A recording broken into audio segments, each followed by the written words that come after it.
নিয়ামতপুরে জমি বিবাদের জেরে শুটআউট। মূল অভিযুক্ত আসিফ খান আদালতে আত্মসমর্পণ। 4 দিনের পুলিশ হেফাজত। গত 30 আগস্ট কুলটি থানা নিয়ামতপুর রহমান পাড়ায় প্রকাশ্য রাস্তায় গুলি করে খুনের ঘটনায় বড় অগ্রগতি। ওই ঘটনায় মূল অভিযুক্ত আসিফ খান আসানসোল আদালতে আত্মসমর্পণ করেন। শুক্রবার নিয়ামতপুর ফাঁড়ি পুলিশের আবেদন আদালতে তাকে 4 দিনের পুলিশ হেফাজতে নেওয়ার নির্দেশ দিয়েছেন। পুলিশ সূত্রে খবর, আসিফ খানকে জিজ্ঞাসাবাদ করে ঘটনার আরো গভীরে তদন্ত করা হবে। অভিযুক্ত আসিফ খান আসানসোলের পাক্কা বাজার এলাকার বাসিন্দা। পুলিশ জানিয়েছে মোট 10 জন অভিযুক্তের মধ্যে এখনো পর্যন্ত 9 জনকে গ্রেপ্তার করা সম্ভব হয়েছে। বাকি একজনের খোঁজে তল্লাশি অব্যাহত। প্রসঙ্গত, গত 30 আগস্ট রাতে নিয়ামতপুর রহমানপাড়ার বাসিন্দা সৈয়দ জাভেদ বাড়ি ফেরার পথে বাইকে চড়ে আসা দুষ্কৃতীদের গুলিতে নিহত হন। সিসিটিভি ফুটেজে দেখা গিয়েছে পয়েন্ট ব্ল্যাঙ্ক রেঞ্জ থেকে মাথায় গুলি করা হয়। পরিবারের অভিযোগ, জমি জায়গা সংক্রান্ত দীর্ঘদিনের বিবাদের জেরেই এই খুন। নিহত জাভেদের পরিবারের সদস্যরা জানিয়েছেন অভিযুক্তদের সঙ্গে আগে থেকেই ঝামেলা চলছিল এবং প্রাণনাশের হুমকিও দেওয়া হয়েছিল।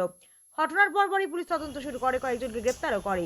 মূল অভিযুক্ত আসিফ খানের আত্মসমর্পণের ফলে মামলা তদন্তে নতুন মোড় আসতে পারে বলেই মনে করছে পুলিশ।